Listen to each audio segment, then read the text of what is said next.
All right, here we go. We rocking. Hakeem Green Channel live and direct. BDP all day, every day. All we do is spark madism. Let me bring my guy in. Yes, what up, bro? What's going on, Hop? Man, a little different this week. Absolutely. But, we had to make it happen. I'm bouncing up. Yeah, bouncing up to Newark, New Jersey tomorrow. Okay. For some things, pushing. And we had to keep this going. We couldn't take a break after having such a phenomenal show last week. Yeah, I got you. Yeah, man. So we in the building. Appreciate you arranging your schedule, rearranging your schedule. Oh yeah, and people can catch us. That's why we on YouTube and Facebook. They catch us when they catch us. And they catch us, exactly. Yep. It's up there. You always check it out. See what IZM Sports is talking about. Yep. Yeah, man. So yeah, we got a full week of the NFL. And we got our, what's this say? Yeah, you got to move that over. Oh, Black QB 8-2 this week. Yeah. 8-2. We gonna get in that. We gonna get into some other things. Yeah. We're gonna talk about this past week and also talk about some things in the NBA. Yes. Some off the court things have been going down. I got some off the court stuff that I like to talk about in the NBA. Yeah. All right, we're gonna rock out. Uncle Spliffy's setting up right now. He gonna hop in a few. It's Uncle KG's Spliffy's got to be part of this call because Uncle Spliffy did his thing on those picks last week. Yeah, he did. And I might have to give Uncle Spliffy $1 or $2. Oh, word! You came up. That's good. You said that. You said I might have to put a little ducket on these picks right here. I might have to let Uncle Spliffy know that he took care of a fella just a little bit. Somebody might get a nice little birthday present. Word, that's dope. It's always good when your people get some money. You know what I'm saying? So yeah. So with that said, what we do, how we do it. Mathor took a test. We're gonna watch that, check it out, and invite people to the conversation and see if we can pull some people in on this Wednesday. Gotcha. IZM Sports. Oh, I forgot to mention today is KG's birthday. Yeah, he 52 years old. Big shout out to the legendary DJ, our friend and co-host KG from Naughty by Nature. Hop on over to IG or Facebook, hit that brother up, wish him a happy birthday. It's his birthday today. Salute, K.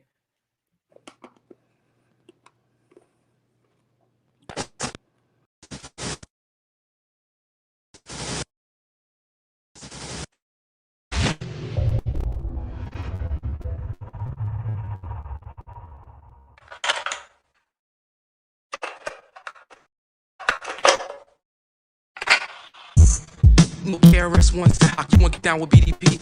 I did the test. You know what I mean? I was ready. Here it goes. Make stuff from nothing by uttering the word. Niggas don't get it. I must be stuttering from the herb. I be cluttering in the burbs. Hovering with nerds. I'm trying to build shelter from the oncoming purge. Yeah, Donald Trump is tripping. I'm trying to stave the surge. Do it for the bricks. With French and laughing market merge. Get my brothers out the county. See the city reemerge. I'm trying to keep it straight. My people living on the curb. Motherfucker got the nerve.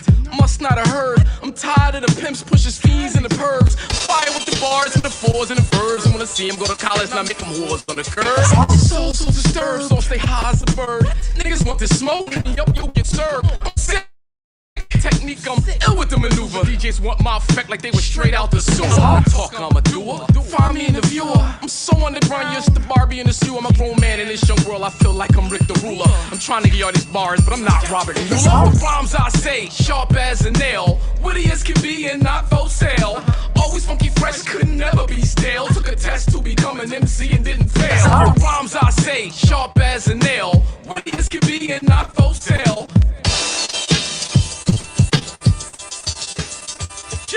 I'm DMC, quickly blazing with a run. Pressure on y'all, shrivel up, raising in the sun. I can blaze you with the gun, rather raise you like the one. In the hood, y'all sweat it out, but I remain the champion. Smoky like the bear, bring fire to your camp. When I light up the air like wires in a lamp. Coke in your ear, hear the fire and get amp. I got that choke, keeping near, always fire when I chant. My flow absolute style classic, got the proof. 0 to 100 on the ledge like the roof. Make them disappear out of thin air, they go poof. Facts come and go, Hakeem remains the truth. The rhymes I say, sharp as a nail. Witty as can be and not for sale. Always funky fresh, could never be stale. Took a test to become an MC and didn't fail. I drop jewels. Science, mathematics, language arts, social studies, lyrical gymnastics, style, charismatic, pragmatic with the sentence structure. Smile is aromatic, fanatic with the ism structure. Back to the subject, how I school MCs. I get checks off the blue cheese. UMCs, they used to call me powder, then I blew UNC. Taking y'all back to school like fools in truancy. I rock with the teacher like the board education. Funk doc with the reefer, got a script for medication. Get A's for dedication on my way to graduation. Hand in hand like diplomas rolled up. Congratulations. The rhymes I say, sharp as a nail, witty as can be and not for sale.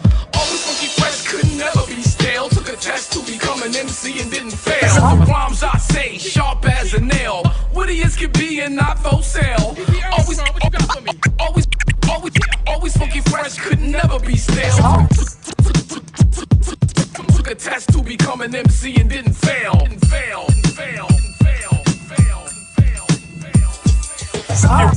Pop, you want to get down with BDP? You got to take this test, nigga. Keep that.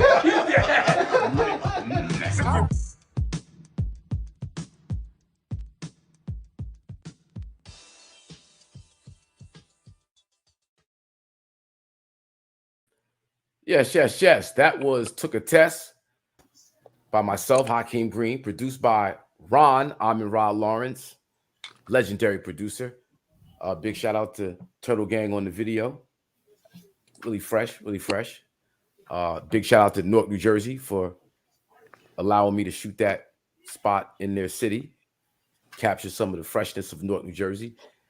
And everybody involved took a test. Game Face, Growing Farms. You know what it is. So gentlemen. Thank you. Gentlemen. Uncle Spliffy. What's up, Wes? That's my man's right there. I listen, Uncle Spliffy. I listen.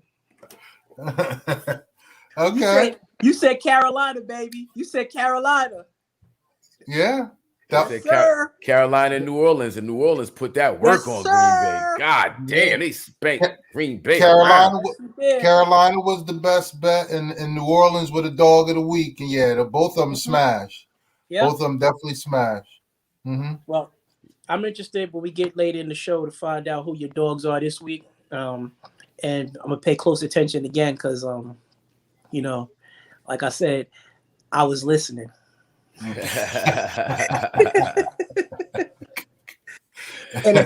if I get to Carolina, when I get to Carolina, I'm gonna look you up, Cliff, because I'm coming specifically to treat you to a round of golf because you took care of your boy. Okay. All right.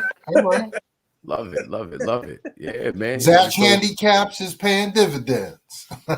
Yes, that's Zach Caps. I love him. Yeah, so for all our viewers, you need to tune in weekly so you can get some of this money too. Uncle Spliffy giving the heads up. He got the inside track on what you should be doing, where you should put your money, how you should be placing it. So pay attention. Be like Wes. Be like Wes. No doubt. So, gentlemen, this is a full week one of the NFL. Oh yeah. And what you think? Any surprises? Did everybody kind of do like Carolina and Saints, for you? And did your winners win? Did your people you expect to lose? Did they? Yeah. I can say it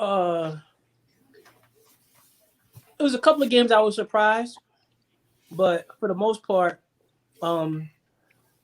it was the scores. I was surprised that Arizona beat Tennessee the way they did. I wasn't surprised they won the game, but it's the fashion that they did it in. I mean, Tennessee is supposed to be a contender in that conference, and that was a pretty thorough thrashing that Arizona put on them. That was one of the most impressive games I thought in terms of just beatdowns outside of the New Orleans Saints Green Bay game. I don't know what you think, Chris. That Arizona, I would agree. I definitely would agree. And I think we should pay attention to, you know, how it went down and how they beat them like that, because D-Hop stepped up. Kyler Murray is a beast. We know all that. But that defense, and what was it? Chandler Jones had 5 sacks. Yeah, you know what I'm saying? I mean, we have to look at how that happened. You know what I'm saying? And we also have to recognize how deep that conference is.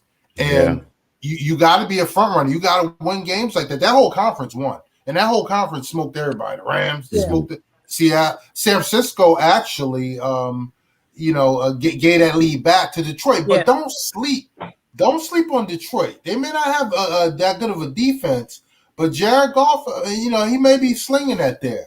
So that was, that was another one. But again, look how Arizona got that victory. Look how that defense stepped up. They may be a sleeper all year. Well, speaking of that division, I mean, who is the favorite coming out of there? I mean, who do you?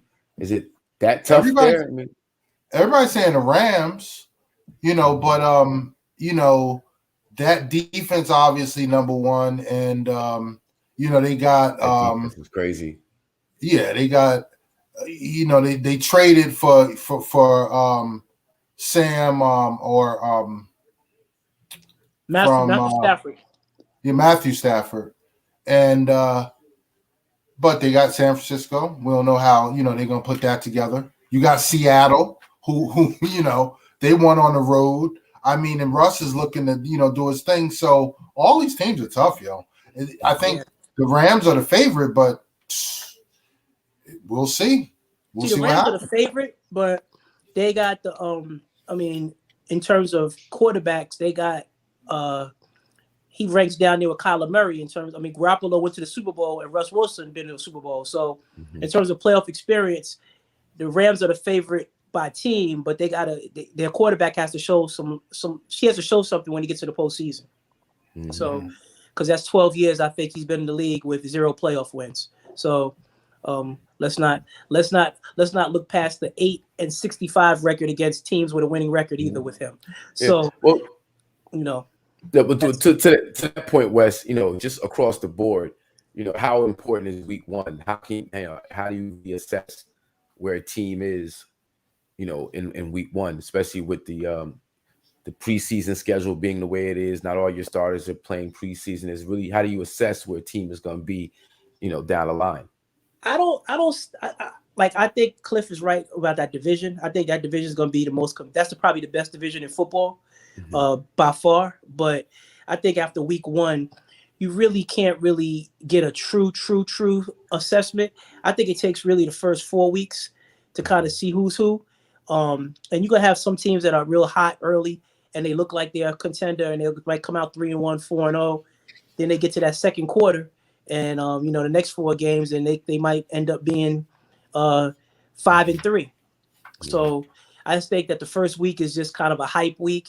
I think what it really showed us is how much preseason really doesn't mean a lot for the veterans. It means more for rookies trying to make a team. And it's really a money grab because you got to keep these guys standing up. That's what pretty much the name of the game is, health, right? At the end of the day. Yeah, availability is the greatest ability.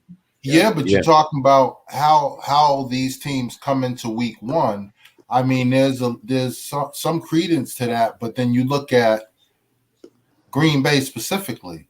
They were ill prepared. They weren't ready. They didn't play anyone in the preseason. I mean, Aaron Rodgers said it best. They got their butts whooped because of lack of. They weren't ready. He didn't come into training camp with that same intensity. And again, I slightly disagree with you, Wes, because I think week 1 could lay a strong foundation and where teams start off at. You know what I'm saying? And like even in the loss to, let's say, the Jets, Miami and New England, that was still a solid performance, as far as something that New England can build off of. And then you look at Miami in that same division, they got that victory. They got that division victory week 1. And again, they may not be at their best, but it sets, a nice tone for them, as far as, all the other teams that, like Green Bay, going to be playing catch up, but that whole division lost pretty much, because they're in a weak division. So again, it all depends. I think it sets a nice tone, for what teams, how prepared they are. You know what I'm saying? What level they are, and you're right. The first 4 weeks, that's the first quarter of the season. That's where where teams are. But that's why I think that week 1 is so important to get on top of everything, because, when you're behind the 8 ball and you've played horrible, it's tough sledding. And God forbid, if you're then going on the road, you know what I'm saying? Having lost a game at home like that, so it's and with that being said, I think they said this is the first week in like 15 years where, or maybe more, 9 straight underdogs won. Wow. Outright won. You know what I'm saying? So again, week 1 is important.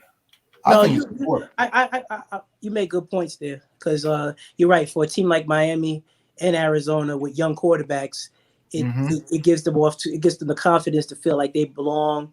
They're doing the right thing. They're on the right track. Even Jameis Winston, for that matter, people were downplaying the fact that he only threw for 148 yards, and I started laughing because I was like, when the man threw for 5,000, y'all said he couldn't be a starting quarterback. Now he throw for 148, and y'all still complaining about his numbers. Like, don't get too excited. He only threw for 148. He had 5 touchdown passes. Didn't he? He had 0 picks. That was key. Yeah. You know what I'm saying? He valued the ball. That's his biggest problem. He had 5 touchdown passes. Right? Exactly. 5 and 0 picks. Hold on. His first week, Jameis Winston already has 5 touchdown passes, 0 picks. Yeah. But now they're putting emphasis on, they were only 5 and 8 yard passes. I'm like, I've been watching football for 45 years, and I see a lot of guys get a lot of stats with those little dink and dunk touchdowns, and it wasn't a problem. And it also shows his efficiency in the red zone, which is a very important. How do you perform when the pressure's on? In short yardage situation. Okay, you're short yardage, but that's why there's the red zone, and they highlight what you do in the red zone. So Yep. And that's the key, Hawk. Efficiency. He was 14 of 20, 148 yards or whatever. He was dropping dimes, bomb dimes. He was efficient. 5 touchdowns, 0 interceptions. Can't beat that, yo. Bottom line, 5 touchdowns, 0. And we know he can fling it. We know he can throw for 400 or 500 yards in a game. We know that he threw for 5,000 the last time he started. His thing is taking care of the football, being efficient. You know what I'm saying? If Sean Payton turned that around, watch out. I mean, you're talking about he made ball. Jameis Winston has been a slept on talent. He had his off the field issues, and just never really got it right in Tampa. But going to the rival in New Orleans, sitting behind Drew Brees and learning how that system works, and Sean Payton, man, it looks good in New Orleans right now with that guy. So I even like how he looked after the at the press conference. Just looked like a confident dude. Like he just looked like he was poised to be different. You know what I'm saying? I got a thing with him. He reminds me of the boy from A Soldier Story. Trying to think of the character. The Geechee nigga. No disrespect. I'm just saying. No, don't get it twisted. He is. Jameis is. He Geechee. That's funny. No disrespect. But it's just that he reminds me of that guy. And not because he's Geechee, because no disrespect to the Geechees. Yeah. Respect due. But that guy in A Soldier Story, you know what I mean? Yeah. Y'all know what I'm talking about. I got you. He reminds me of that. I got you. But all right, so NFC East, go Cowboys, kind of, sort of. Well, they put on. Listen, they put on 2.5 Cowboy fans in here. Well, they put on a good showing, but again, it was against the Super Bowl champs. The defense stepped up. Dak looked amazing. That was the one thing, how was he going to come out? You know what I'm saying? What was he going to look like after the layoff and the whole night? So I think he looked amazing. The defense looked like they at least know what they're doing, and they showed up. They were in the game. It was it was right down to the wire. You couldn't expect anything. And we had the Eagles as the front runners. So the NFC East, okay, everybody lost, but the Eagles, I'd rather be chasing them than everybody else. Although, Jalen Hurts looked good. I will give it to him. Jalen Hurts looked very good. Good. He did. Mm-hmm. He did. And all right, so while we're at the Eagles, and Jalen Hurts, and another person who doesn't put up huge numbers, but is able to rally the team around him. He's able to inspire the Eagles to do a lot more than a previous quarterback for various reasons. It's just really refreshing to see him coming from his him having a transfer schools in college. It's another black quarterback issues, how they look at you, how they stereotype you, the narrative around a black quarterback, and him taking the lead with the Eagles, not putting up huge numbers, but getting the job done, staying efficient and winning games. That's dope. I'm really loving to see his success in Philly. But like Jameis Winston, he's basically playing within the offense. You know what I'm saying? Mm-hmm. He's playing. Both of them are executing the offense and not making mistakes. And if you do that and you're winning, it's not too much to ask. I mean, listen, Jameis, he's been in the league over 8 years or whatever, or 7. This is 8th year, but he's had to relearn how to value the ball. We're looking at Jalen Hurts starting off, first year as a starter, everybody counting him out, him basically taking the reins from somebody who basically they all lost faith in him, and he's showing his mettle. And listen, as a Cowboy fan, I don't think they're going to, win the division or too many more games, but I think he's not going to be the reason. Yeah, I think the Eagles are going to be a problem shortly. Not this year. Like, I know there's a lot of Eagle fans who are kind of excited this week.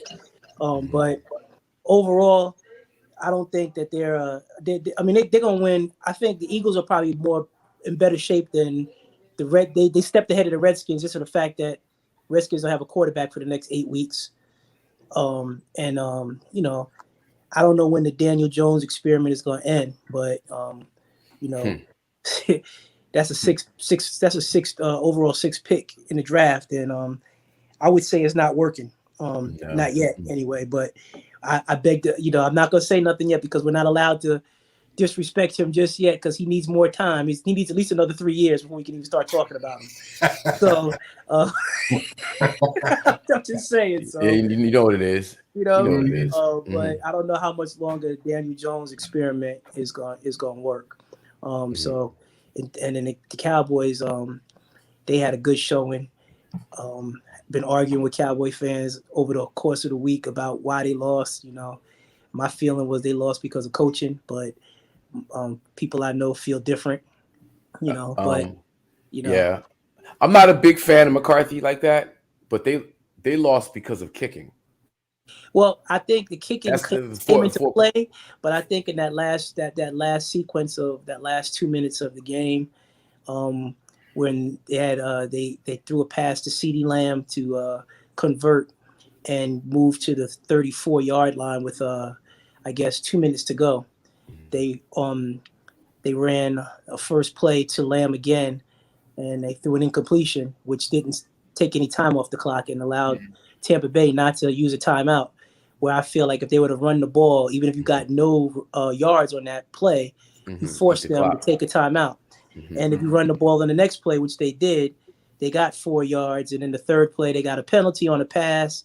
They redid it, got a 10-yard gain. It was 4 yards short or 5 yards short, and they're kicking the field goal anyway. And my point is they should have just ran the ball 3 times. And even if they got 5 yards, they would have still been in cooked the same field goal, but it'd about have been another minute off the clock and no timeouts left for Tampa Bay to convert. That's just me. But the kicking, I guess their thought process is they might have done that if the kicker was more reliable. But you had to rely on him anyway if you throw the ball. You see what I'm saying? So you get one more first down, that game is over. They're at the 24-yard line with under a minute left. They controlled the game. You see what I'm saying? And they had their timeouts. I agree 100% because I think at that point in the game, they should have been coaching towards clock management, not towards kicking a field goal. And you're right. They should have. As soon as they threw that ball on first down, that same exact play you're talking about, I was just like, no. Because if you give the ball back to Brady, it's a wrap, period. Let me ask you a question. What was the score at that point? It was 29-28. 29-28. Yeah, 29-28. I mean, you're probably thinking Tom Brady's gonna get the ball back. And whatever time he's gonna have, he's gonna work that clock. So, you're probably trying to think, let's put more points on the board to make it, but whatever it could have, should have, would have been, it wasn't. So there it is. Like you can still coach not to lose and still go for that first down first. That should have been their first priority, is to get into the red zone. Because if you get into the red zone, now you control the game completely. Yeah. So the red zone wasn't the 34-yard line. The red zone was inside the 20, and they played it trying. Well, you're not going to throw a touchdown from the 34, and if you did go for it and score a touchdown in that first play, you left Brady with 2 minutes to go. You see what I'm saying? So the key was the time management in that situation. And running that clock down, because what he's going to do. Even if you lose the game and the field goal kicker loses and he misses it, that he wasn't going to have much time left, because they could have literally just got one first down and ended that game. Yeah. Yeah. But, if the kicker, if he does his job, they still win that game. Yeah. Which is, not to negate your point. No, I get it. You're right. Not to get you, but they really did do enough to win the game if the kicker executes, his. So anyway, so where we at? We NFC. You did the West. We did the West. We did the East. Oh no, but Washington Redskins. So Cam can't get an interview, bro. Cam can't get a look. Yeah. Listen, that's along the line of blackballing, because again, that the whole league is looking at this. They're thinking, if Rivera is not calling him in, if his old coach, there has to be, what's the issue? What's up with Cam? Who else is going to take a chance? Does he have a daughter or something like exactly. Did something happen? Yeah. I'm like, really? You can't. He took you to the playoffs. I think every other year you were coaching there, so you went to the playoffs with him several times. He got you to a Super Bowl, and you can't give him a call in this time. In this time, bro. Kind of weird. What's really going on? Like, kind of weird. That's But you wonder, is it a relationship thing, a past thing, or a COVID thing? Or it could be Rivera not wanting to hitch his career to Cam Newton. Yeah. It could be that. Yeah, I can see that, and I don't necessarily think it's racist, or it's in this particular situation. It's like sometimes I need to move forward, and pave my own way, and not be tied to you and your ups and downs. And if anybody knows Cam Newton as a quarterback, it would be Ron Rivera. Like he knows what he's gonna get. So he's like, I want to do something different. So I can't knock him for that, but it just looks bad on Cam Newton that it does. Of all places, you can't get a look there, bro. Yeah. And they're down to a third string. I mean, they need somebody. I mean, they get ready to lose their season if they try to hitch it to Heineke. Mm-hmm. I don't know. That's a lot, yo. Yeah, it is. Now, do we need to discuss the NFC North? The North has Green Bay, Detroit, Minnesota, and Chicago. They all lost, right? Yeah, I think they all lost. All of Chicago. What should they be doing with Justin Fields? Put him on the fields. we all know he should be playing, but again, I think it's that old boys network nepotism side handshake deal or whatever that's going on with Nagy and Dalton, because again he must have been guaranteed a certain amount of starts or whatever, because Fields should be playing. It's not even close. Yeah, so it's just and Nagy's job is clearly on the line, so yeah, I expect to see him sooner rather than later, and you'll definitely expect him to get some snaps like he did last week again. Yeah. But we'll see. Who they play this week? The Bears. I don't know who the Bears are this week. They got the Bengals. Oh, yeah, that's right. Yeah. Okay. The return of Andy Dalton. Wow, that's crazy. So what's there to be said about sitting Justin Fields just because he doesn't have the team around him to really help him succeed? Like it would really be on his shoulders, and that's kind of unfair for a rookie, I think. So it's like you sit behind Andy Dalton, you get some snaps where we know you're going to be comfortable, more so to get you comfortable and get the team comfortable around you than it is to really we're trying to win games. It's just to put him in a position where he's not, you're set up to fail. And then when the season ends the way it's going to end, here's the black guy holding the bag once again. So is there something to be said about, keeping him on the bench to let him slowly matriculate into the system, to build around him, to assess where the line is at really? What is the defense like really, or you just throwing them in hot water? I think you could probably say that there's something to it, to protect even Nagy's job, right? So Nagy can spin it and say, hey, look what we got out here. I mean, you see what Dalton has to run from. We already know that Fields is better, but why are we going to put our future out there with not the correct offensive line? We don't have a lot of weapons, yada, yada, yada. Let's see what he has, give him some spots here and there, and move, and we can draft next year. Just give me another year with this kid. You could spin it that way, but in the NFL, I don't think that's how it's going to go. I think they're going to put him on the field, and he's going to have to do the best he can with what he has, and just try not to get hurt. Because he doesn't really have much out there. They have no real running game. Their line is not really that great. And their line wasn't bad Sunday. I mean, when you get to the goal line and your quarterback throws a pick on the goal line, and then he fumbles in the next time in the red zone, that's kind of deflating for an offense. Yeah.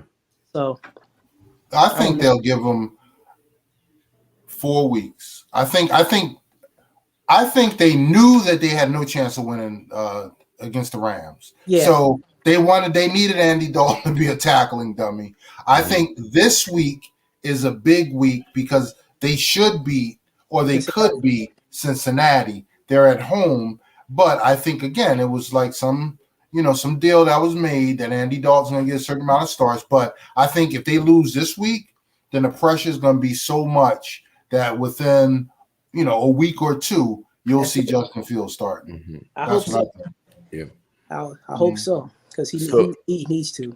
Yeah. So you got Jared Goff in Detroit. Do we expect much out of Detroit? You think he had a good game. He threw for 330. I mean, they got beat. Who they lose to? They have a terrible, terrible defense, though. That's the problem with Detroit. He'll be able to fling it around. He's good. He'll be able to throw. They'll be playing catch up a lot too, but their defense is terrible. Their secondary is terrible, particularly. But I will tell you this: Aaron Rodgers will be able to get right against them, but that game may be closer than people think. The line already moved down already. There's I think 3 double-digit favorites this week, and Detroit was getting 12.5 at Green Bay, and that's the Monday night game. I think they'll keep it closer than that, though.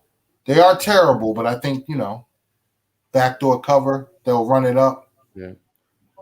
So the Lions lost to the 49ers. Yeah. Mm-hmm. They put up 33 points. It was 41-33. Yeah, it's not bad. Yeah, but they were getting blown out, I want to say. They put up 21. The score is a little misleading because they put up 21, I want to say, in the fourth quarter. Okay. They had So the Lions, they were getting blown out. Okay. Yeah, they were getting blown out, and then San Francisco solidified But again, it's weird how they always know the number, because that number, that opening line, was 7.5. Okay, and it went up to 9. It closed at 9. So San Francisco was laying the 9. So San Francisco didn't end up covering that game, and they were winning by over 20 most of the game. So when Detroit scored that last touchdown, the line closed at 8. I mean, well, the number closed at 8. So Detroit ended up covering it. Mm-hmm. Wow, that's crazy. And we had the Vikings lost to the Bengals. Yeah, I mean, Kirk Cousins. Somebody else who just manages to hang around the league. Yeah, well, he got his playoff win. He got his playoff win now, so that brought him. He's a friend of ours now. He's not a friend of yours. He's a made man now. That's crazy. He got his playoff win. It's crazy how that works, right? Yep. He got his one win. Wow. Yep. Yeah, but don't sleep on Cincinnati. I mean, Burrow came back, and his old college boy Chase, they connected a couple of times. They look good. Yeah, so, Burrow looks pretty decent. He looks like a good quarterback. Yeah. Yeah, he looks like a good quarterback. Yeah. Yeah. Over there in that the AFC. Well, we got NFC South. Oh, the South. Well, we talked Tampa Bay and New Orleans. We saw what happened with those two games, right. Jameis and Brady. Yep. And then you had Carolina won, right? Mm-hmm. And who else? Atlanta got blown, which was expected. Yeah. Matty not the ice no more. But if we concentrate on the top of the division, I mean, if we looking at Tampa Bay, and they kind of struggled against the Cowboys. Not really struggled, but they got a game from the Cowboys. And then we looking at New Orleans, and again, you got to remember that New Orleans blew them out twice last year. They lost to them in the playoffs, and Drew, that was kind of suspect too. So if we're looking at the top of that division, Tampa Bay may have their hands full. You know what I'm saying? I mean, New Orleans showed they got game. That defense is still there. And if Jameis is an upgrade, which sounds like blasphemy, but may be reality, we may be looking at New Orleans real tight, yo. No, Jameis, we could say Jameis is an upgrade. Brees couldn't throw the ball down the field no more. His arm was shot. Mm-hmm. He was if he was hurt, that's what it is. But he was also 41 years old, and he wasn't Tom Brady at 41 years old. So it is an upgrade. It gives them a better chance to utilize the weapons that they have. Mm-hmm. So, and if I'm not mistaken, the last 2 times there was like a major hurricane that ran through New Orleans. Yeah. The Saints did extremely well. Won a Super Bowl one year, and I don't know if that second time they won a Super Bowl, but they were really competitive. And just that, I guess, spark, that unity, that do it for New Orleans, do it for the fan base, do it for it kicks in, and that's a fair point, Hawk, because there was some stat that displaced teams play a lot better, and to that point, Tulane, you go back to week 1 of college football, they were a 28-point underdog to Oklahoma, who's ranked second in the country, and what happens? Tulane, was in that game the whole time. They only lost by 7. So the displaced teams for the pride of New Orleans, that's real. Yeah, that's definitely real. Yeah, so we're expecting big things to happen with the Saints. And if the relationship of Sean Payton with Jameis Winston, how he actually is in his ear, having him value the ball, and changing those his turnover epidemic to valuing the ball, I really think that New Orleans may be the team to beat, because I think everybody's that bullseye is on Brady and the Bucs back, yo. Oh, absolutely. They're getting the best from everybody. They're gonna get the best, but they got the best quarterback to take that, And not only will he take it, he'll deflect some of the pressure because he's been there, done that. You know what I'm saying? So it's not going to change the bullseye. I agree with you 100%. I just think New Orleans probably has the best chance in terms of getting some pass rush on Brady. And they also have Jameis, like you said, that if he's an upgrade from Breeze, he's going to be able to throw the ball downfield. And the weakness of the Tampa Bay Buccaneers, as we saw on Thursday last week, is their secondary. So with those two factors, I think he's spot on that New Orleans could be a problem that no one's really talking about. And I'm not sure when they play the first game against each other, how early in the season. That'll be a good sign because again, a lot of people, all that undefeated talk, they're gonna as many early wins they get, that all that's more hype is gonna come out about that. And I think the Saints is a team that will immediately put them in their place. Yeah, I think you're right on that one. I think that's a good call. So we look at the NFC just based on what we saw as a Cowboy fan. You could kind of get excited and think they could make the playoffs. Yeah. I listen. I think, like I said, I'd rather be chasing the Eagles than anyone else because I don't think they'll hold up. I think they have too many plugs to fill. Yeah. The biggest contender to me was the Redskins, but when they lost their quarterback, I mean, because Fitzmagic can do some things. Fitzpatrick, I was definitely expecting some solid play out of him, and with that defense, that's all you need. Yeah. But without him and Taylor Heineke and no Cam talk, it's just it makes me wonder. It really makes me wonder. Not gonna happen. I mean, they're gonna be in a lot of 17-13 games. Makes you wonder about what? We haven't said too much about the Giants though. I mean, you don't believe that much in Danny Dimes? I mean, Saquon, he only had 10 touches, but they're saying he's almost back. Listen, I don't think Daniel Jones is horrible. I just think that the time is running out on that experiment. Before you got to kind of start thinking about what you're going to do. May I ask you a question? What was Phil Simms like in his first 5 years? I know he wasn't that great. Right. But again, they weren't like to the point. Your point, they weren't. They were long leashes for those guys.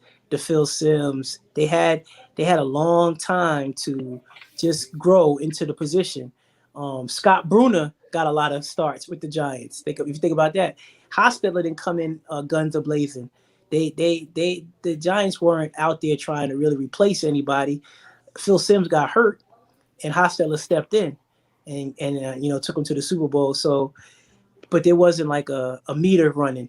Yeah. When it came to playing the position. The New York Giant offense was basically Joe Morris. Yeah. And you had some serviceable receivers. I don't think they had anybody that was extra great at the receiver position, but it was built around the line and Joe Morris in a running game. And that's probably, I think, what they're looking at with Saquon Barkley, Daniel Jones. It reminds me of Phil Simms, Joe Morris. Yeah. But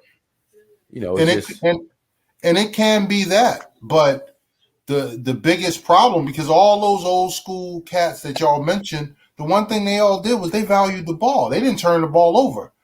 Daniel Dimes, Daniel Jones, Daniel Fumble, Daniel Bumble, that cat gives up the rock, yo. That's all he does. You know what I'm saying? I mean, that's his biggest problem. Now he will he'll make a great throw. He got a good arm. He actually has some wheels, some escapability, but he gives up the ball too much, man. He fumbles and he throws picks like no other, and that's his biggest problem. So again, you can build a Joe Morris, Phil Simms type of offense around him with a Saquon cat, but again, you got to value that ball, and he just doesn't. Gotta value the ball. Well, with the Giants, like you could segue into the AFC because they played an AFC team, And that in the AFC West, we can start there because Teddy Bridgewater had a good game. Man, Yeah. I was happy about that because Denver has been suffering at the quarterback position for a long time. So to have a brother come in, finally a brother, they're gonna give a brother the shot, and he excel. Yeah, It's a good look. Big see, shout out to Teddy I'm Bridgewater. a Teddy Bridgewater fan. I just feel like Oh, yeah. he got caught a bad break with the injury in Minnesota, but people forget he took him like second season. He was in the postseason, and they only lost because of a field goal kicker. So he could have won his postseason debut. Then he gets hurt, loses his job, comes back. They got Kirk Cousins, yada yada yada.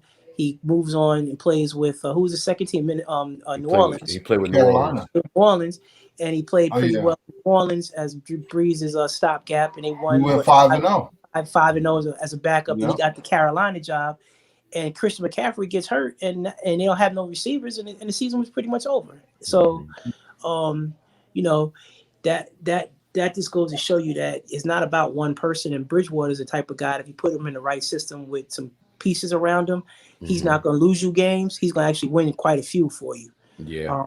He's a good quarterback. He's a good leader. He's got good sense in the pocket. He's not a running quarterback, but he can run. Yeah. And he can throw the ball. So he's just smart. He's a little better than what they call a game manager, but you just got to get him in the right system. That's what I think. Nice. And that Denver is a good spot for him. Yeah. They will definitely win a lot of games, and obviously in that division, the measuring stick is Kansas City. Yeah, they're not gonna do nothing. What you do against them? Who, by the way, it's amazing what they pulled off against Cleveland. Yeah. You know, we know Cleveland has a sordid history of, you know, losing, no doubt. But they've been on the come up for the last couple of years. They've been looking competitive. Like it's some promise coming out of Cleveland, and for them to put that spanking on the Kansas City, but Kansas City like, nah, this is why we are who we are. Yeah. In the final minutes, and that was just it was so dope to see, you know. Yeah, but you saw what happened, right? Explain. The bumble. Well, I mean, they were blowing them out, no doubt. And Cleveland definitely got playmakers and ballers on both sides of the ball, and everybody came to play. They're to that point, they hadn't punted all game. That's how the offense was moving the ball. They were scoring, not touchdowns all the time, but they were moving. So come the fourth quarter, first punt of the game, punter bumbles the ball. It's and Kansas City runs it in to score, and that's how they take the lead. And Baker, and because he played his heart out, they were actually driving the ball for a game-winning field goal attempt to win the game, and he threw a pick with a minute to go, which it looked like because he was getting sacked, and it looked like he was throwing it out of bounds, trying to throw it out of bounds. Yep. And he didn't throw it high enough. Pick, game over. They ran out the clock. So yeah, Kansas City won, but Cleveland look good. They look good in a loss. I think he was actually trying to complete the pass, but when he was about to throw it, he slipped, and then he thought the guy was still there, and he tried to, like, I guess in that stumble, in that moment, he still thought he could get it there, and the momentum with him falling, he threw a flutter ball, and it was game. It was curtains. It was curtains. Yep. Yeah. But that was probably the best game over there besides the game on Monday night because Hakeem let me know about the David Carr, Lamar Jackson show. Man, that shit was beautiful, bro. Like, Lamar Jackson looked real good. He turned the ball over. Some unfortunate turnovers. Fumbles, right? Fumbles. But the boy was running the ball, he was whipping the ball. He was giving you every bit of the Lamar Jackson show. But David Carr, man, would come back. Like, he was just lead the team down the field, throw the right spot. That tight end Waller. Oh my God, this dude Darren Waller's a baller. He's Yo. a beast. He is. Yeah. You know, the Raiders is always a joke to me. You know, for years, like I got some friends who are hardcore Raider fans, and they want everybody to be down with the silver and black. And it's just funny to me. I don't really have anything against the Raiders. They're just a funny fan base to me. It's just, but dude, they got something to look forward to in Vegas. Yeah, I always like David. I always like David Carr. I don't know why. Like, he's always been a pretty decent. Like, I kind of liked him as a quarterback for the most part. I think, yeah, I don't think there's anything wrong with him. I think he like you can work with that. Like, he has tools you can work with. Before he got hurt, he was having a great season the year he got hurt. Going into the postseason, he had kind of like that same type of knee injury that Wentz had, but it happened in week 16, I think, and I think his second season. But I like Carr. I think he's pretty good. Yeah. And he has the weapons, and Josh Jacobs as a running back, Darren Waller, beast of a tight end. He got Ruggs outside.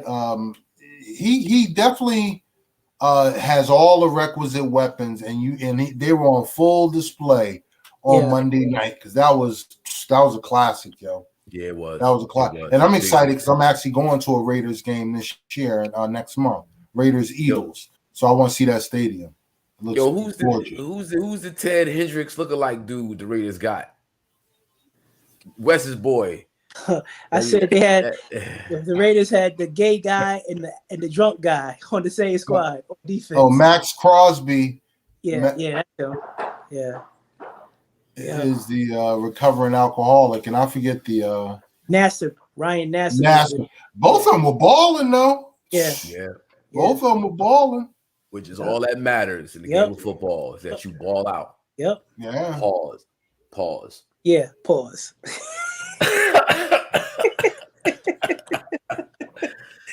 No pun intended. Be careful around that cat. Balling. Whoa. Yep. Take that home, bro. Take that home. And the win the other day was a come from behind victory.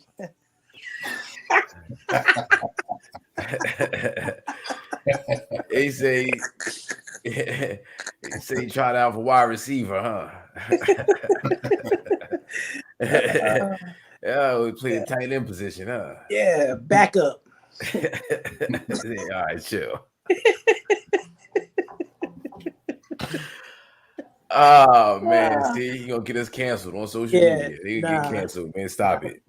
No disrespect. Nah, not at all. Everybody's appreciated. And as long as you excel on the football field, you good to go. Good to go. Good to go. Yeah, absolutely. We respect everyone's humanity on the Madison Sports TV platform. Everyone's humanity. But we got jokes too. Yeah.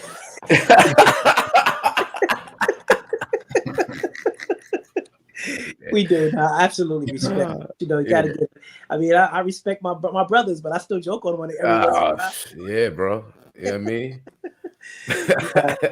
But what up, Reed? Barbarita Spring in the building, the mother of the rookie phenom, Jaden Springer.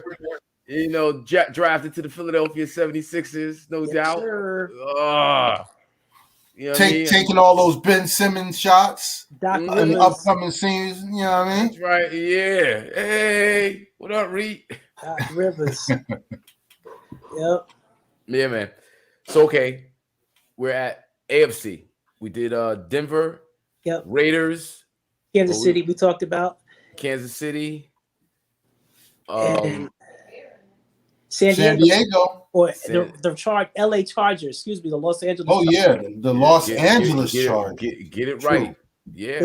They won their game. Yeah, they look very good. They look good. And this game is a trap game for the Dallas Cowboys. On the road in LA. Mm-hmm. Not thinking that they hey, we just play with the world champs, yada yada yada. And it's got the making to be close and ugly late. That's what I'm trying to say. If we don't come out to play football the way we're supposed to. Yeah. Well, you heard D'Lo is out, right? Broken foot. Marcus Lawrence. I didn't know that. No. It was just announced probably a couple hours ago. So yeah, I saw that. I actually like the Cowboys in this spot at coming back, but now with him, he's the heart and soul of that defense. Next man up. So now no Lawrence and no Lawrence and no La'el Collins, right? Yeah, and actually Gregory too. Oh, Randy Gregory. Was it a virus list or was it an injury? But I know no Gregory as well. Okay, so no pass rush, and we couldn't get anyway last week, and no right tackle. Got it. But desperation though. They ain't trying to go down 0-2. Got Randy Gregory's out. You got Dorrance Armstrong, Chauncey Golston. Yeah. For the second and third. Okay. Dorrance Armstrong had a pretty good preseason. But I don't know. I know Bradley Anai is another guy they're gonna try to put on the edge, and they'll probably end up switching out on these linebackers and letting your man Micah Parsons become more of a pass rusher this week. Mm-hmm. Yeah. And listen, they playing schemes, and they look like they know what they're doing. So it's like Hawk said, next man up. At least it's not like last year where they looked like they didn't know.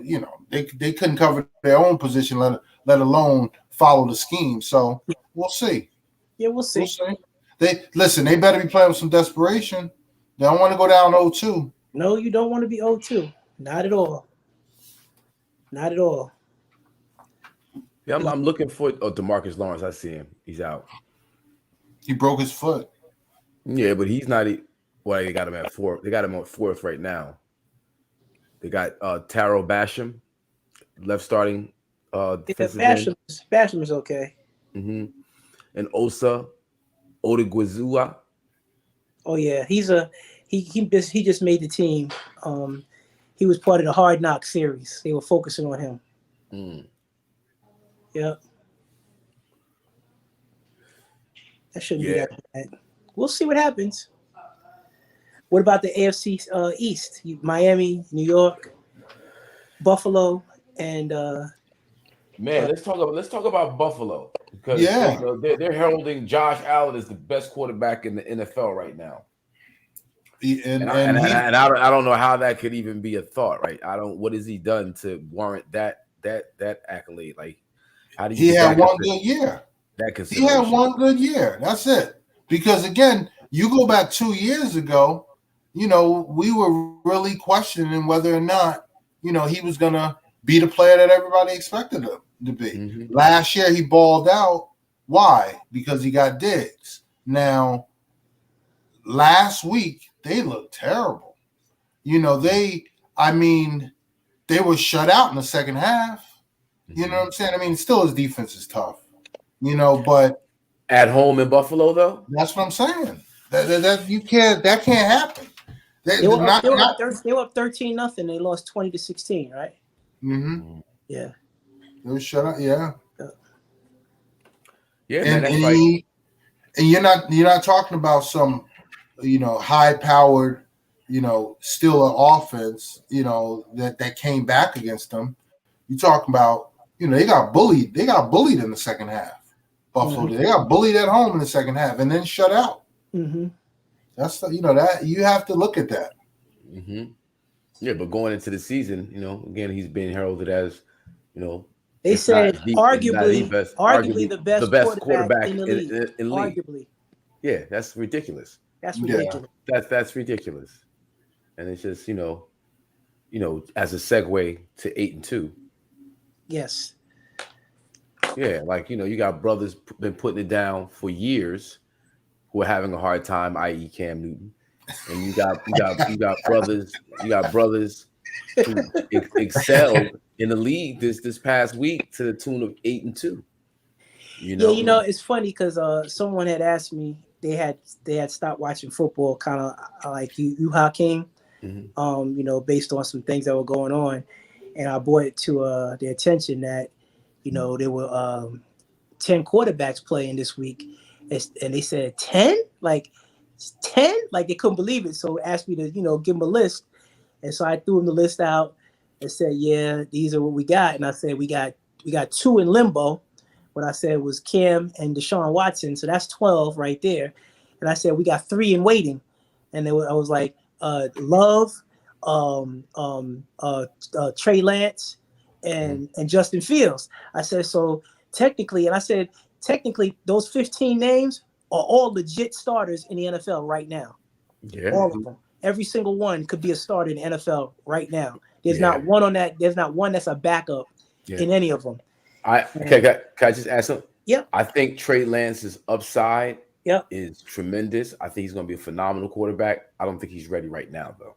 I agree. I definitely agree. Yeah, I think he's going to be incredible. Give him a year or two. But right now, it's good that he's sitting behind Garoppolo, you know. And I guess they're switching him in and out. He's already got a touchdown pass. And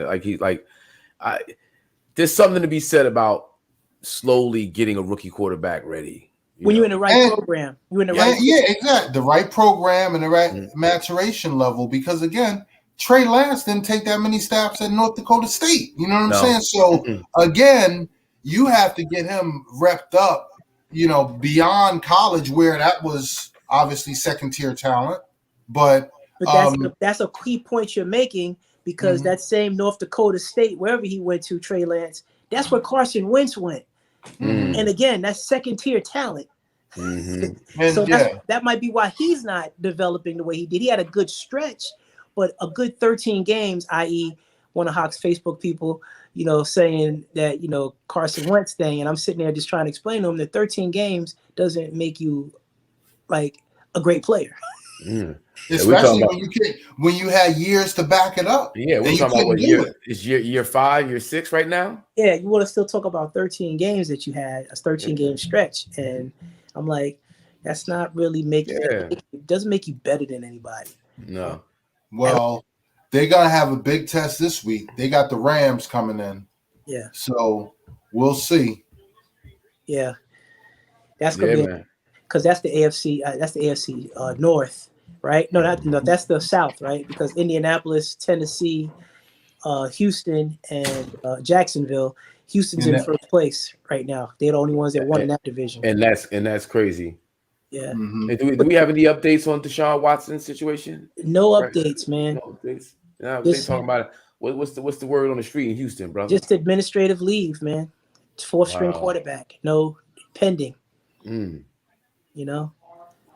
sullied, tarnished. Yeah, Ben Roethlisberger got suspended for 4 games or 5 games, and he was back. Like we can't even get a suspension. Like what's going on? Like because that's raggedy, because you got these allegations that are out there that are now all falling apart. False allegations. False allegations. Yep. And his name is crazy. Sullied. You got issues with the league in terms of they just have to do what they have to do when allegations like this have been levied, and there's no crime proven to be committed, but I'm still suffering. My business is suffering. And the Texans just move forward like nothing. I don't understand how that's a possibility. How does that happen? They orchestrated it that way. When he put the foot down and said, "I'm not playing for y'all," it was just like, okay, let's see how we can pull the whole NFL from up under you. And that's what they did. That's what they did. All these false allegations, and now everything is delayed. Everything is in limbo. And what are they not doing? Allowing this man to play. Yep, that's it. Barely allowing him to be traded. Yep. And when we talk about the game of football, like time matters. They're screwing his career, his career yardages, his career pass attempts, completions. The things that would add to his cachet that put him in the Hall of Fame, like they're taking away from those opportunities. This is really a big, big, big thing. I don't think people are respecting that man and really the game of football, man, the business of football. It's just crazy how you could have a business disagreement and then this institution basically orchestrates this shit. Yeah. That's what they do. and then it make it look like you're the issue, you know. So yeah, it's pretty sad because you know, when you think about arguably one of the best quarterbacks in the league, that's an arguably one Like of the best legitimate. That's a quarterbacks. legitimate statement. He's arguably one of the best quarterbacks. Top one of, not one the, of, not the, not one arguably of, the. not, He's one of the. Right. And And that's good. I'm sorry. No, I was gonna say, and I would still put the Allen kid behind him. You know, so you know that's yeah.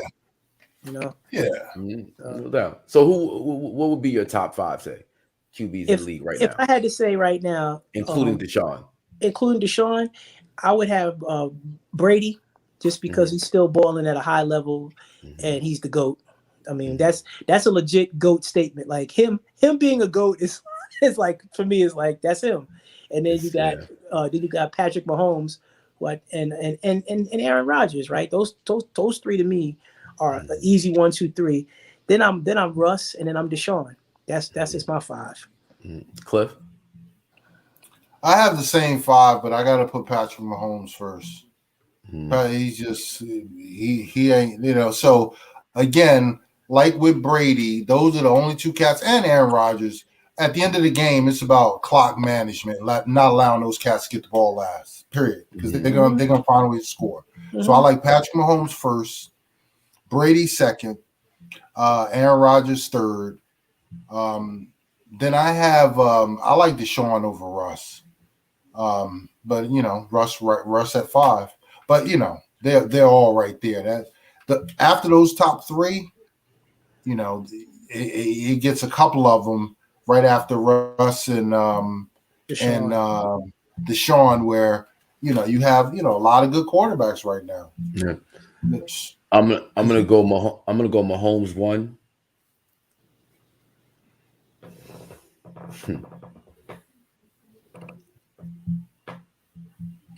Now Tom Brady's the GOAT, no doubt. We're talking about at this stage in careers right now. I'm gonna put Russ at 2. I'll put Brady 3. I'll put what's my man from New England? Green Bay. Aaron Rodgers 4, Deshaun 5. And the only reason why Tom Brady's ahead of Aaron Rodgers is because Tom Brady wins. Aaron Rodgers, I think, is a more skilled quarterback, brings more to the table, but for whatever reasons, he don't get it done like he should get it done. Like he's in the position to get it done, and something happens, and his arrogance to me is like he's trying to prove a point other than winning. Yeah, he gets in moments where he's just trying to make a point to whoever he's trying to make a point to, and it ain't about scoring. Like this. Well, and to that point, that points directly back to the championship game where he should have ran for it on 3rd down. I mean, again, you're talking about winning moments. You're talking about the difference between Brady and Aaron Rodgers. Brady won. Aaron Rodgers didn't. And I'm talking about those. You can look at 2 plays, 2 points in plays in that game against each other. And I would agree with you wholeheartedly. And those are examples. Just right there. A real interesting question, since we all 3 have the same 5 in the top 5. Who's the next 5? Because it's consensus that we got the same 5 dudes. Whatever order you have them in is really, the Brady Mahomes thing, Mahomes being number 1 is, you know, that's definitely like the fact. It could be considered a fact. So those 5 came out of all our mouths.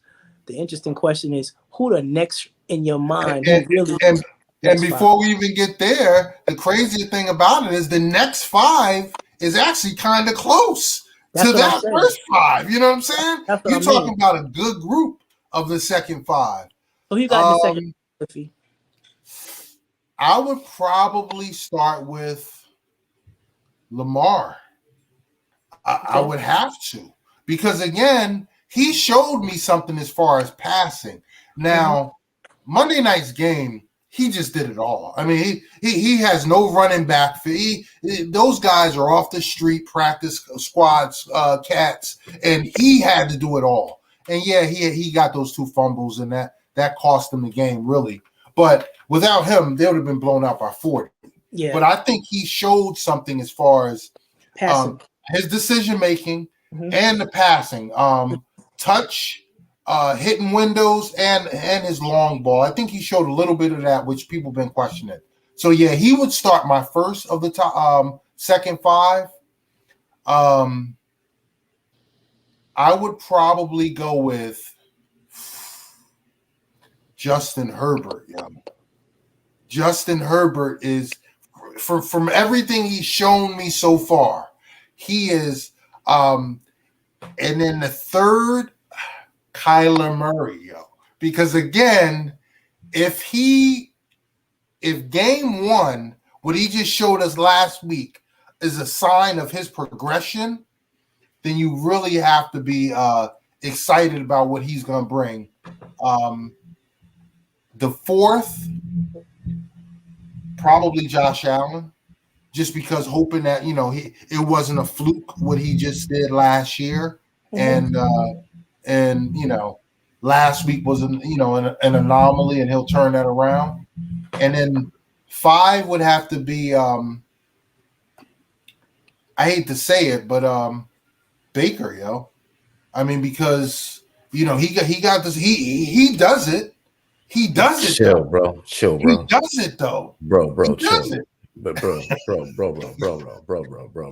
Wait. So you got. I just want to make sure I got this. We got Lamar. You said Lamar. Right? Hold, West. You know he's wilding, right? No. He said Baker at 10. He said Fields at 9. I mean, not Fields. Herbert at 8. You said. Oh. You had. Josh Allen. Allen at 9, and you had 8. You had Kyler Murray.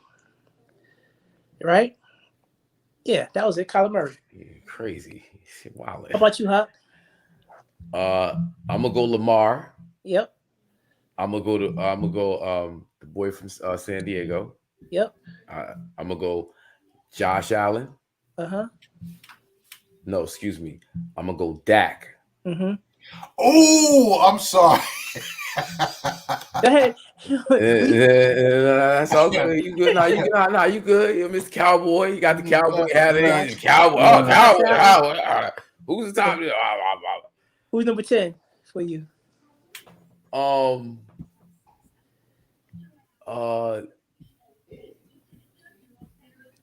Yeah. Man. I had Kyler Murray.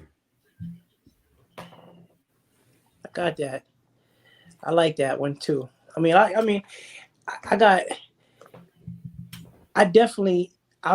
struggling with the order, but I definitely got Lamar in my next 5, and I got Allen in my next 5.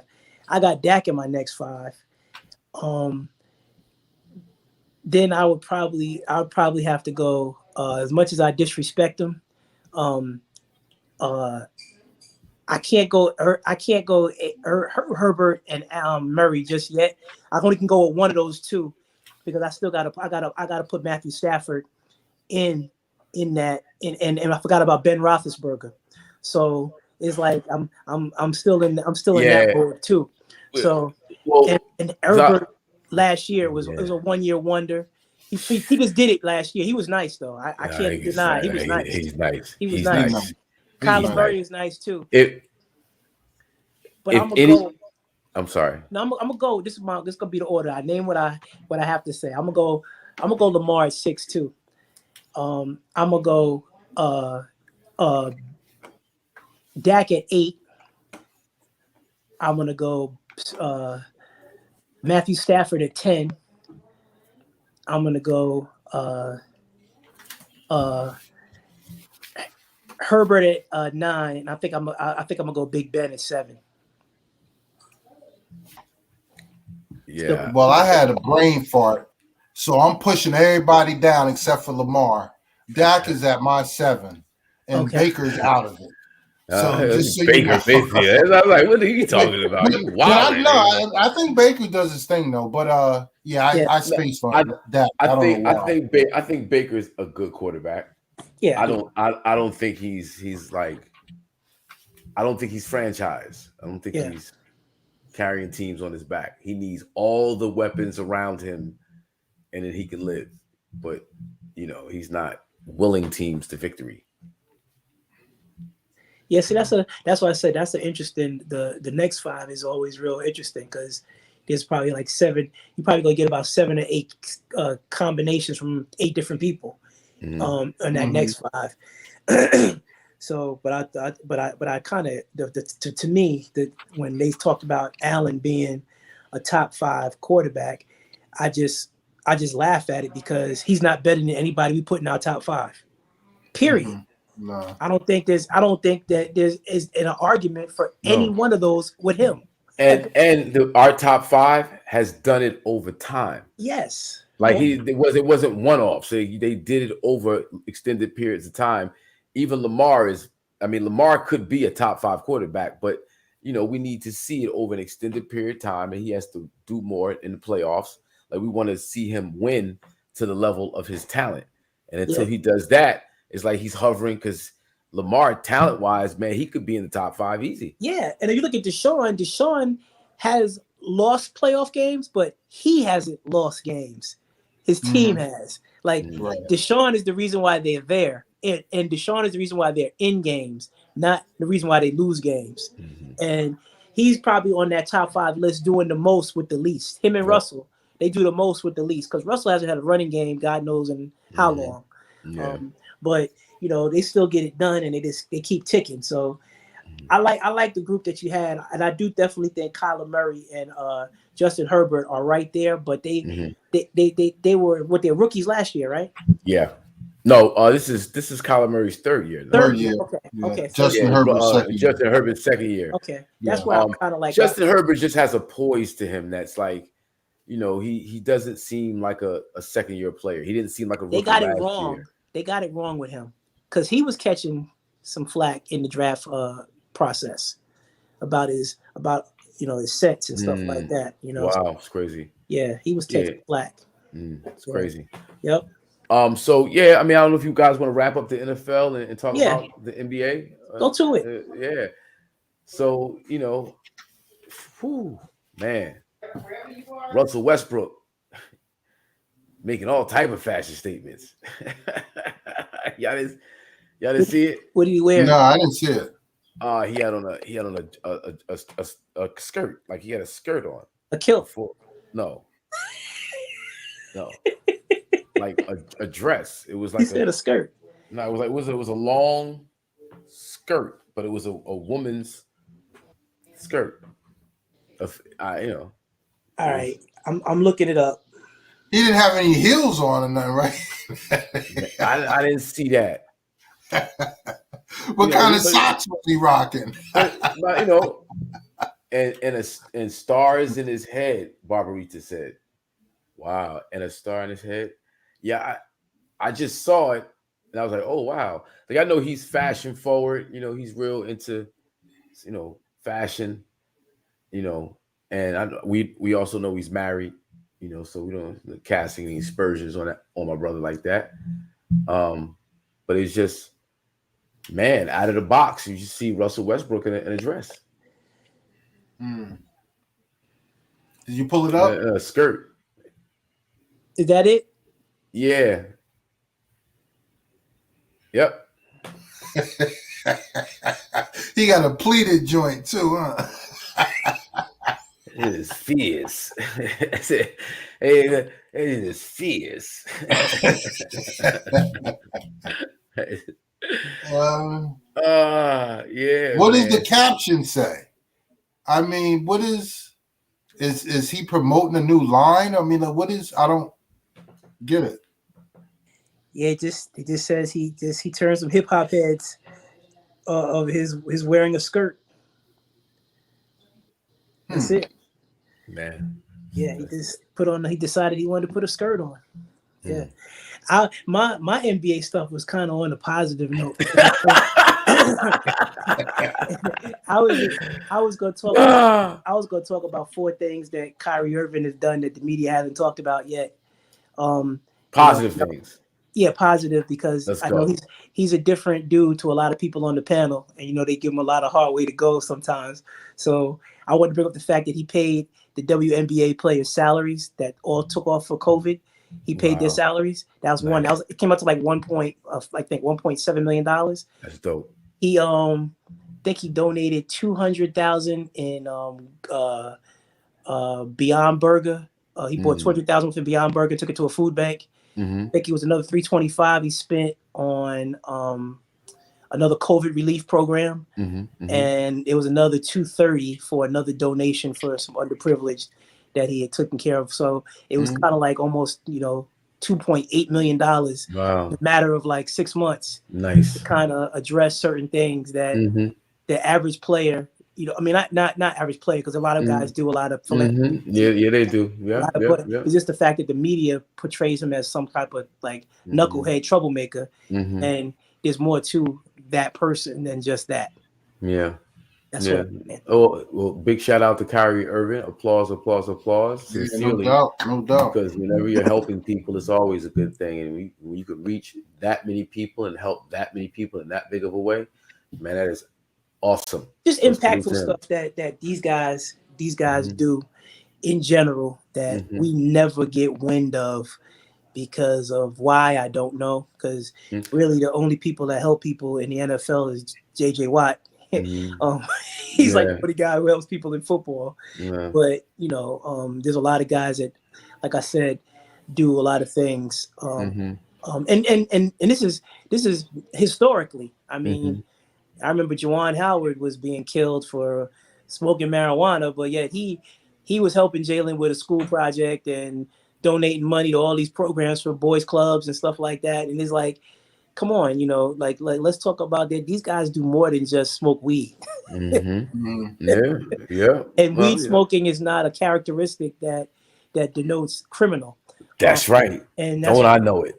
And people relate it to criminal activity, and that's not even close to where it is at all. That's right. It's just brand bashing. There's subtle way of brand bashing and how they do to us. Bashing. That's bashing. Well, even if you watch the rating the other day, like we said, we will keep it. We're gonna be nice to folks on about their sexual preference, which is fine. But even how they talked about that guy Crosby, like almost like he was a hero for going to alcohol rehab. God bless him for sure. That's good for him. We want him to get healthy, right? But he has an addiction, just like a lot of other players have addictions. They're not just thugs that just go to drinking 40s. It's like just they just dress it up different. They're human, and they all have different struggles that they have in demons. So good for him for doing that, but they pose it as if he was kind of like heroic.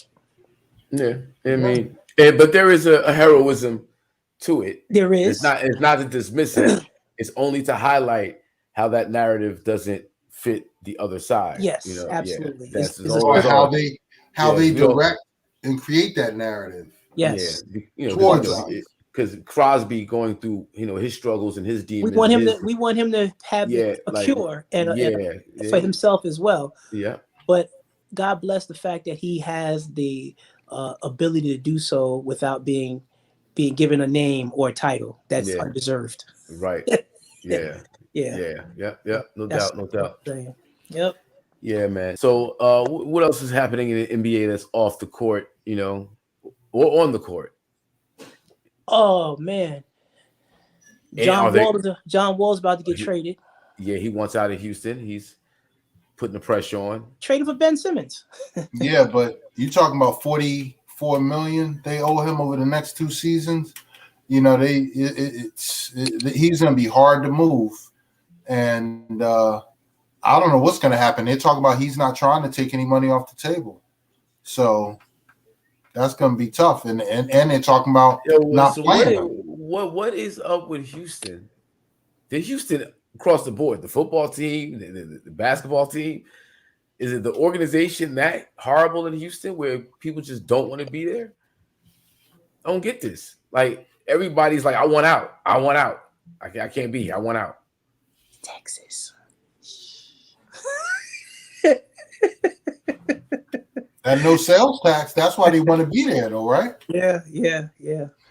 But it's a lot of things that it's come tough. with it. Like even Tillman Fertitta, who Wall got to play for. I mean, it's tough, man. It's tough. That's who your owner is. I mean, people will credit him for a lot of things, but I'm just saying it's still who he is. That's it. So, a lot of these guys are, into that wokeness, and they don't want to deal with some of the stuff that goes on in this region. That's all. Period. That's honest right there. Yep. That's it. They don't want to deal with it. Back to reality. Yeah, Yep. with racism and that level of bigotry, and it's Deshaun Watson is telling you all you need to know, man. Telling you. Well, That kid is telling you everything you need to know. And people not paying attention. and they telling you too, don't mess with Texas. Yeah, exactly. They telling you too. Yeah. You know how they seeing them out there. We're gonna see you on out of here too. Yeah, exactly. So crazy. Yep. So yeah, man.